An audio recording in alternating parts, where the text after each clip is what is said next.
Welcome back to another deep dive. We have a massive stack of documents today, articles, some really dense lore notes, and character breakdowns that are frankly larger than life. They really are. And if I'm being honest, it feels a bit like we're about to step into a walk-in freezer. But you know, a walk-in freezer filled with high-stakes political intrigue, forbidden magic, and some very, very dangerous creatures. That is probably the most accurate, if slightly unsettling, way to describe the setting we are exploring today. We are looking at the northernmost circle of the underworld. Now, usually when we talk about the underworld in literature or mythology, the brain goes to a default setting. You think Dante, you think fire, brimstone, lakes of lava, devils with pitchforks. We're at the classic Inferno. It's a very hot, very red aesthetic. We've seen it 1,000 times. Right. It's the classic Inferno imagery. It's visceral, it's sweaty, it's oppressive. But the source material we're covering today completely subverts that expectation. We're looking at the seven circles, and specifically the circle known as House Gluttony. And the first thing you need to know, it is absolutely freezing. We're not talking just a little chilly. We're talking sub-zero temperatures here. We are talking an Arctic landscape. Yeah. I mean, imagine snow-capped mountains that just pierce the clouds, winds that don't just blow but physically scream through the canyons, and a landscape that is defined by ice. It's stark, white, and deadly beautiful. It is. It's an atmospheric masterpiece because it takes the concept of hell and makes it cold. And there is something uniquely terrifying about that. Which, logically, is almost scarier. I mean, fire burns you out quickly, it's chaotic. But the cold is slow, it's biting, it preserves things, but it also numbs you before it kills you. Exactly. It creates this sense of isolation. When you're in House Gluttony, you feel the elements pressing in on you. And before we even get to the characters, who are fantastic, by the way, we have to ground ourselves in the physics of this world. Yeah, the magic system. Because this isn't just Game of Thrones with demons. The magic system here is, it's really unique, and it drives the entire plot. This was the part of the notes that really stuck out to me. The concept of sin. In our world, sin is a moral failing. It's something you confess on Sunday. It's a ticket to a bad afterlife. Sure. It's a judgment. But in this universe, sin is a utility. It's a commodity. Think of it like a natural resource. Yeah. In this ecosystem, sin is literally fuel. The underworld is ruled by 7 immortal princes, and each one corresponds to a deadly sin. Right. You have wrath, envy, lust, and so on. Right. But they aren't just figureheads sitting on thrones. They are living batteries. They are the nuclear power plants of their respective realms. So let's break that down. The citizens of a specific court, say the court of gluttony, they indulge in that vice. They party, they consume, they seek pleasure. And that action, that energy, it powers the prince. Precisely. It's a symbiotic loop. The citizens feed the prince's power by indulging in the specific sin of that house. In exchange, the prince absorbs that energy and uses that immense power to protect the citizens, maintain the borders, and keep the magical infrastructure running. So if the people stop sinning, the prince weakens. If the prince weakens, the magic fades, the barriers drop, and the realm collapses. Wow. So being bad is actually a civic duty. That is wild. In a twisted way, yes. It's the engine of their society. You have a moral imperative to indulge. Now, we are focusing on one specific prince today. Prince Gabriel Axton, the ruler of House Gluttony. And I think we need to stop right here and have a serious conversation about the word gluttony. We do, because it's the most misunderstood of the 7 sins. It gets a bad rap. 100%. You hear gluttony, and what do you picture? A guy sitting at a banquet table, grease on his chin, eating a turkey leg, right? Yeah, just overconsumption. Just excessive consumption of food? Yeah. Maybe the guy from that Seven movie, it's usually depicted as gross and slothful. That's the medieval surface-level definition. And sure, there is food in Axton's court. The descriptions of the banquets are lavish. But if you look at the source text, the definition of gluttony in this world is much more philosophical. It's not about a hunger for calories. It's about an insatiable hunger for sensation. Sensation. Okay, that reframes everything. It does. It's about the gluttony of experience. In House Gluttony, the citizens and the prince himself feed on the thrill. They feed on the adrenaline of a hunt. They feed on the rush of a gamble. The emotional high. Exactly. Perfect. They feed on extreme emotions. It's about consuming life at its most intense edge. It's about never being satisfied with just okay. You want to feel everything all at once to the maximum degree. So skydiving would be an act of gluttony here. Or high-stakes poker. Yeah. Or a torrid love affair. Exactly. It's about never being satisfied with the status quo. You always want more feeling, more danger, more beauty. It's a hedonism of the soul. not just the stomach. Yeah. Which brings us to Prince Axton. Because if he's the avatar of this sin, he must be the ultimate thrill seeker. He is, but he's also a paradox. Mhm. And this is where the character work gets interesting. On the surface, Axton plays the role perfectly. He's the party prince. Oh, yeah. He's always seen with a glass of demonberry wine. He's always at the most exclusive clubs. He has a reputation as a shallow rake who sleeps around and doesn't take anything seriously. The text literally calls him a debauched playboy. He's the guy on the cover of the tabloids every week. Right. But here's the key insight, and this is what makes him a compelling protagonist rather than just a caricature. It's a mask. It is a carefully constructed camouflage. Axton is actually a brilliant strategist. Really? He's arguably the most intelligent of the seven brothers. But he knows that in a family of immortal predators, looking smart is a good way to get a dagger in your back. So he weaponizes incompetence. He wants his brother's wrath, envy, lust to look at him and say, oh, that's just Gabriel. He's too drunk to be a threat. He's just chasing his next high. He's not plotting anything. It's the ultimate defense mechanism. If everyone thinks you're a hedonist, nobody looks for the schemes you're running in the shadows. He's playing 4D chess while everyone else thinks he's playing spin the bottle. And on the complete opposite side of the spectrum, we have our other protagonist, Adriana St. Lucent. And if Axton is the prince of excess, Adriana is the queen of scarcity. It's a stark, painful contrast. Adriana is a reporter for the Wicked Daily. And that sounds fun, right? A gossip columnist in the underworld, like something out of rom-com. Right. Sounds glamorous. But for her, it is a grind. She isn't doing it because she loves the tea. She's doing it to survive. She is living paycheck to paycheck in a world where the currency is literal gold and favors. And she is deeply, profoundly cynical. She despises Prince Axton. To her, he represents everything that is broken in their society. He's wasteful, he's arrogant, he's useless. She sees him throwing parties that cost millions while her family is struggling to buy heating oil. So we have a prince pretending to be shallow to protect his kingdom, and a reporter who hates him because she believes the act is real. She doesn't see the strategist, she sees the rake. It is the perfect powder keg. You have high-stakes political tension, you have ancient treaties with terrifying monsters, and you have this delicious enemies-to-lovers dynamic that is bubbling up under the surface. Well, let's light the fuse. We have a lot of ground to cover. We're going to break this down into the hunt, the cover-up, the revenge, and finally, the romance. Let's start with Section 1, the hunt and the broken treaty. Okay, so we open in a place called the Merciless Reach. Even the name tells you you're not welcome there. Doesn't exactly sound like a vacation spot. Not at all. This is the savage northern land way beyond the civilized borders of House Gluttony. It's the frontier. And Axton is out there on a royal hunt. But this isn't like a fox hunt with horses and hounds. This is military-grade operations. It has to be.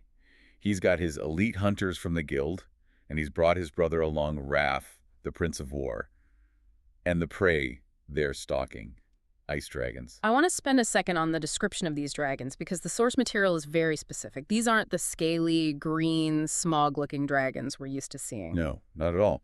They're described as beautiful deceptions. They have these angelic white feathers that cover their bodies, blending them perfectly into the snow. Like a snowy owl, but the size of a bus. Exactly. But underneath those soft feathers are iridescent, armored scales. They look almost holy, almost celestial, until they open their mouths and you see rows of snapping teeth and necrotic venom. It fits the theme of the house, doesn't it? Beautiful, but deadly. Gluttony for the eyes, death for the body. It's aesthetic violence. That's a great observation. Now, normally when you hear dragon hunt, you think slaughter. You think they're out there to kill the beast and bring back a trophy. But that is not what is happening here. No, this was a crucial piece of world building for me. It's not a war, it's a game. It's diplomacy through violence. Centuries ago, these dragons were terrorizing the realm. Axton, being the strategist, realized he couldn't kill them all without destroying the ecosystem. Dragons are likely tied to the magic of the North. So you can't just wipe them out. You can't. So he negotiated a treaty called the Pact. And the terms of the pact are fascinating. The dragons agree to stay north and govern themselves. In exchange, the princes come up periodically to hunt them for sport. But, and this is the key, it's non-lethal sparring. That is the golden rule. The dragons, by nature, are aggressive. They get bored.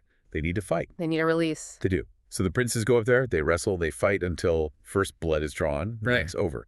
The dragon gets a workout, the prince gets a thrill, and everyone goes home alive. It keeps the dragons satisfied so they don't come south and eat the villagers. It's a pressure valve. A way to burn off energy. Exactly. It's a ritualized release of aggression. It's a sport until today. Until today. In this opening scene, the ritual goes wrong. Horribly wrong. It starts with an anomaly. Axton is sparring with a dragon named Sylvanas. Now, we learned that Sylvanas and Axton actually have a history. They've been sparring partners for a century. Axton hand-raised him. There's a strange, begrudging respect there. A boy and his dragon, except the dragon is the size of a building and breathes frost. And right in the middle of the fight, Sylvanas stops. He doesn't attack. He actually tries to warn Axton. He growls a warning. A dragon warning a prince. That is your first red flag that the script has been flipped. Something is deeply wrong. And then absolute chaos breaks out. A different dragon, a newer, younger male named Hectorus, comes out of nowhere. And he isn't playing by the rules. He isn't looking for first blood. He is looking for a kill. And he doesn't go for Axton. He goes for Wrath, the Prince of War. The guy you would think is the hardest target? The one prince you should never, ever attack. This moment is pivotal. Hectorus attacks with lethal intent. The description is visceral. The dragon literally tears Wrath's throat out. I remember reading that part and actually flinching. We are told these princes are immortal, but the damage is catastrophic. It's not like he just bounces back instantly. It's devastating. Wrath goes down immediately. He's bleeding golden ichor, the blood of the gods. You have to understand the symbolism here. Wrath is the strongest fighter in the realm. He is the embodiment of war. The ultimate warrior. And he just got taken off board in seconds. It would be like Superman getting knocked out in the first round of a boxing match. It shatters the illusion of invincibility. And the reaction of the mortal hunters reflects that. Axton notes the smell of fear, specifically the pungent scent of piss perfuming the air. Oh, wow. These are elite warriors, men and women who hunt monsters for a living, and they are terrified. Because if a prince can be butchered like that, what chance does a regular demon have? The pact is the only thing standing between civilization and these apex predators. If the dragons are no longer honoring the rules, if they're hunting to kill, the entire realm is effectively defenseless. Exactly. Axton manages to beat back the rogue dragon and get his brother to safety, but the damage is done. Wrath is incapacitated, and Axton is left with a massive geopolitical crisis. This leads us into Section 2, the cover-up. Because Axton doesn't run back to the capital and scream, "The dragons are attacking." That seems like the logical thing to do, but he goes the other way. No, screaming for help would cause mass panic. It would cause the economy to crash. It would signal weakness to the other houses who would probably invade House Gluttony to restore order. They'd smell blood in the water. Immediately. So Axton does what he does best. He lies. He locks down the information, nobody talks about what happened in the Reach, and then he leans into his persona, hard. This is aggressive distraction. He throws the biggest, loudest, most expensive parties the court has ever seen.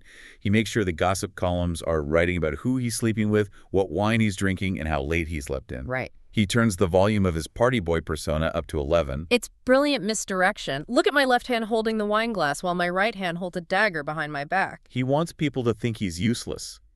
Because a useless prince isn't a prince at war. If people think he's just partying, they won't suspect that the northern border is crumbling. But behind the scenes, he is scrambling. He arranges a secret meeting in the snowy woods. And the guest list for this meeting is eclectic, to say the least. He meets with a witch named Sasha and the dragon Sylvanas. Now we have to clarify. In this lore, demons and witches are natural enemies. They hate each other. There is deep ancestral bad blood. Wars have been fought over this. So the fact that Axton is paying a witch for magical cover, hiring her to silence the witnesses or heal wounds, shows just how desperate he is. He's crossing lines he shouldn't be crossing. He's breaking taboos to save the kingdom. And during this meeting, Sylvanas gives us the why. Why did the dragon Hectorus attack? Why did he break the pact? And it's not what you'd think. It's not a rebellion. No, the dragon says Hectorus was infected. Infected by madness. That phrase is so chilling. It is. Sylvanas explains that Hectorus fought a mysterious creature in the deep north, some kind of abomination, and it drove him insane. It wasn't a political rebellion, it was a sickness. And to prove that the Dragon Pack isn't planning a full-scale war, Sylvanas brings a peace offering, and it is pretty metal. It's the clean-picked skull of Hectorus. The alpha dragon Sylvanas' leader killed and ate the rogue dragon as punishment. It's called the alpha's justice. Brutal, but I guess in dragon culture, that's how you say sorry about my friend. It's effective. It sends a clear message to Axton. We handled our own. We are still honoring the treaty. The rogue is dead. So Axton accepts the skull. But he's not relieved, is he? I mean, he can't be. No, not at all. Because the symptom is gone. The rogue dragon is dead. But the disease remains. What is this creature in the north? What kind of monster is strong enough to infect an ice dragon, an apex predator, with madness? That's the lingering horror. If a dragon is scared of it, Axton should be terrified. And he is. But he decides to keep this entirely secret. He doesn't even tell his own brothers. He doesn't tell envy or lust. He shoulders the entire burden alone. Which, of course, makes his brothers suspicious. Siblings will be siblings, especially when they are immortal embodiments of sin. They know he's hiding something, so they start spying on him. So now Axton is in a pressure cooker. He has a mysterious threat in the north. He has his own family spying on him in the south. Right. And he has to maintain this party boy mask 24/7, one slip up, and the whole house of cards falls. And the one person who threatens to bump the table and knock those cards over, Adriana St. Lucent. Let's pivot to her reality for a moment, because the transition from the palace to her life is jarring. It really is. We leave the golden halls and go to the crumbling row houses of the city. Adriana is living a very different version of gluttony. We get introduced to her family dynamic, specifically her stepmother, Sophie Everhart. And Sophie is a tragic, infuriating character. She represents the dark, toxic side of gluttony. She does. Gluttony, when unchecked, becomes a black hole. Sophie is obsessed with appearance. She spends the family's last coins on silk gowns, porcelain dolls, and expensive perfumes. Things they absolutely do not need. Things they cannot afford. She's trying to maintain the illusion of their former wealth. She's consuming resources she doesn't have. Meanwhile, Adriana and her sister Eden are literally skipping meals. They are freezing in their own home because Sophie spent the heating money on a diamond necklace. It's compulsive. It shows that sin can be an addiction. And this is why Adriana works for the Wicked Daily. She isn't looking for fame. She needs cash. Immediate cash. She's cynical about love. She's cynical about status because she has seen firsthand how the pursuit of status ruined her family. She views the princes and their games as the root cause of her suffering. Exactly. She blames the system. And Axton is the face of that system. So when she gets a sniff of a story, a rumor that something went wrong at the royal hunt, she latches onto it like a pit bull. It's her one big chance. It is. She knows that if she breaks a story that big, the payout could save her sister. It could get them out of debt. So she goes to a ball, trying to extract information, and she targets a drunk hunter named Jackson Rose. And this scene, I have to say, the dialogue here is painfully funny. It's like watching a car crash in slow motion. It's a comedy of errors. You have Jackson, who is 3 sheets to the wind, trying to clumsily flirt with her. He thinks he's charming. Yeah. And you have Adriana, who is awkward, prickly, and sarcastic, trying to seduce him for information. She is so bad at it. She is terrible at it. She doesn't know how to play the game. At one point, Jackson asks her how they keep warm in the north, clearly trying to be suggestive, implying body heat. And Adriana looks him dead in the eye and says, by carving open your enemies and sleeping inside their steaming innards. Nothing kills the mood quite like steaming innards. It's the anti-flirt. It's so visceral. But the amazing thing is it works. Or it works well enough. Jackson is so drunk, he just keeps talking. He spills the beans. He mentions the dragon. He mentions the blood. He mentions that wrath was carried out. He gives her just enough to confirm her suspicions. And that is the tipping point. Axton has spies everywhere. He monitors the flow of information in his court. Of course he does. He finds out that Jackson has been running his mouth, and he finds out that a reporter from the Wicked Daily is asking the right questions. He realizes Adriana is a loose thread. If she prints that story, the cover-up fails. Panic ensues. The other princes invade. So he decides to deal with her, and this brings us to Section 4, the Prince's Revenge. Now, a lesser villain would just have her killed, or thrown in a dungeon. Right, the easy way out. But Axton is sophisticated. He visits the offices of the Wicked Daily. And imagine the scene, this glowing, golden, immortal prince stepping into a dusty, ink-stained office on Printer's Row. It's like a different world. It's like a lion walking into a library. He terrifies the editor, Mr. Gray. He threatens to sue them for libel. He pulls out Adriana's old articles where she called him sloth-like, and the least clever prince. Which clearly bruised his ego. I love that he remembers the specific insults. It shows he actually reads the paper. Oh, absolutely. He's petty. He's vain. Yeah. But here's the twist.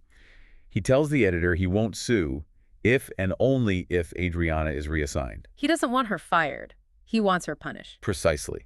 He forces the editor to take Adriana The cynic, the investigative journalist, the woman who believes love is a lie, and make her write a romance advice column. Mismatch. It is diabolical. It is. So petty and so brilliant. It really is. Why is this such a good strategic move for him? What's the goal here? Think about the layers here.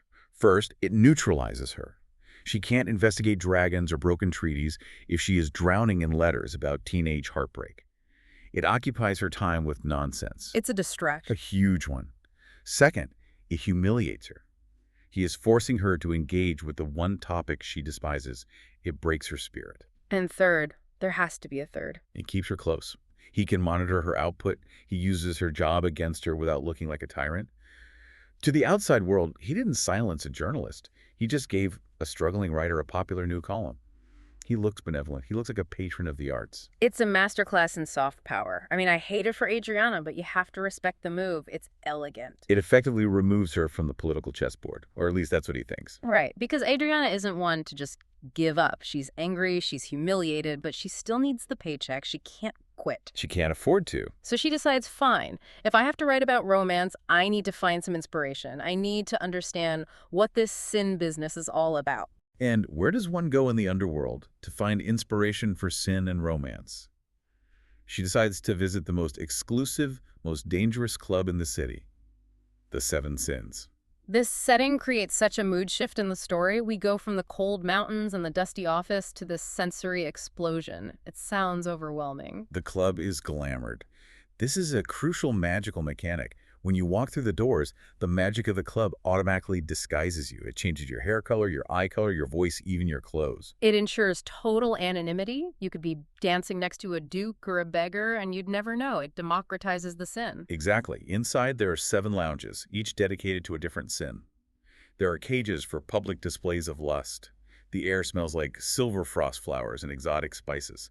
It is a bubble of pure, unadulterated pleasure. It's designed to make you lose your inhibitions. But there is a great piece of irony in the decor. The mural in the entryway depicts 2 ice dragons. A constant reminder of the threat looming outside. Even while everyone inside is drinking and dancing, the monsters are on the wall watching. It's a subtle nod to the fragility of their safety. Adriana goes in, and the glamour transforms her. She goes from her drab, gray work clothes to an ice queen persona. A white, glittery short gown held together by silver chains, a blue wig. She looks the complete opposite of herself. She becomes a fantasy. She steps out of her poverty and into a dream. But she's overwhelmed. The aggressive flirtation downstairs, it's a meat market. She hates it. She's not there to hook up. She's there to observe. So she escapes to the rooftop garden. And this is where the magic happens. Section 6, the rooftop encounter. This scene is the anchor of the romance arc. She's up there alone trying to catch her breath, and she meets a masked stranger. Now, we the listeners and the readers, we are 99% sure this is Prince Axton. The clues are all there. But Adriana doesn't know. Okay. And Axton doesn't know it's her. And because of the glamour, the dynamic shifts immediately. Downstairs, men were grabbing at her. But this stranger, he's calm, he's witty, he keeps his distance.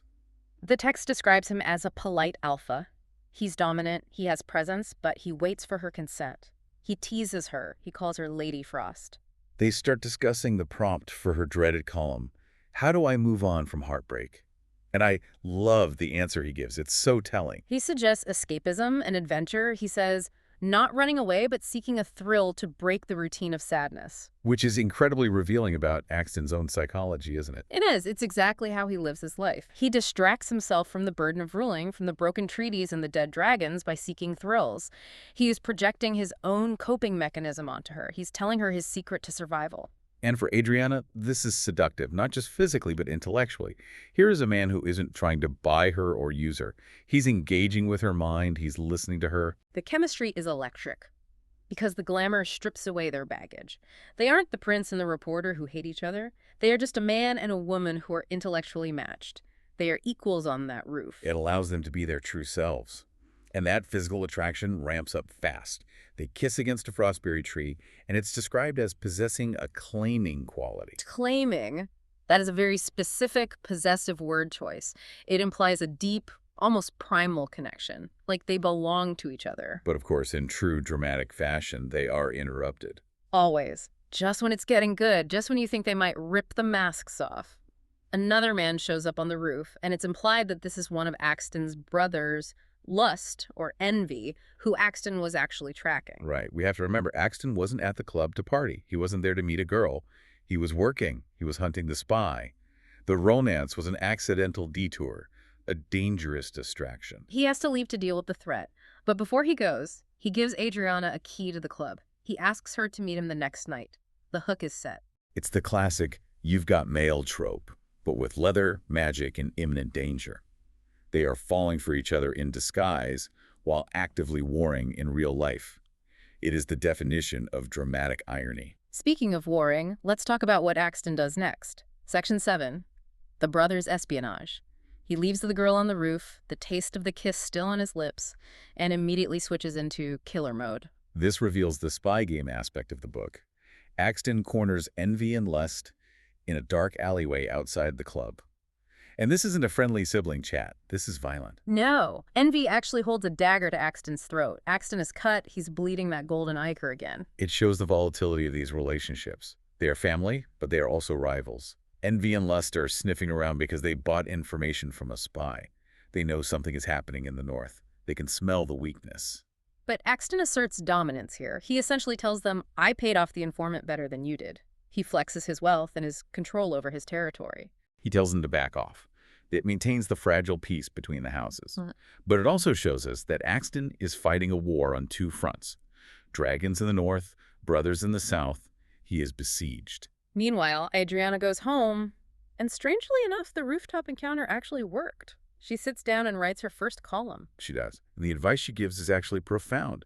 She advises the readers stuck in love to break your routine if they want to heal. She suggests courting oneself, finding joy in small things like sunrises or nature. She channels what the stranger told her. Which proves that despite her hard shell, despite the poverty and the cynicism, Adriana has a core of hope. And that hope was reignited by the mysterious stranger. He unlocked something in her. It's a beautiful moment of character growth. But as we wrap up this deep dive, we need to zoom out and look at the board as it stands, because things are about to get messy. We have a three-pronged conflict. First, the threat. The ice dragons are restless. Hectorus was infected by something in the north. That something, the source of the madness, is still out there, and it is powerful. Second, the politics. The treaty is hanging by a thread. If another dragon attacks, or if the infection spreads, the pact is void. And the other princes are circling like sharks, waiting for Axton to show weakness so they can pounce and carve up his territory. And third, the romance. Axton and Adriana are locked in a battle of wits by day, him suing her, her writing the column, and potentially a passionate affair by night under disguise.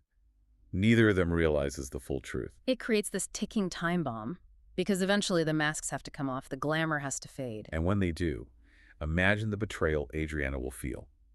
Knowing the man she opened up to, the man she is falling for, is the prince she despises, the prince she blames for her family's poverty. That fallout will be nuclear. And on Axton's side, finding out the woman he's drawn to is the reporter trying to expose his deepest state secrets. The woman who could ruin his kingdom with a single headline. It's a mess. A delicious, terrible mess. And we haven't even touched on the infection in the north. That is the big question mark for me. Think about it. An ice dragon is an apex predator.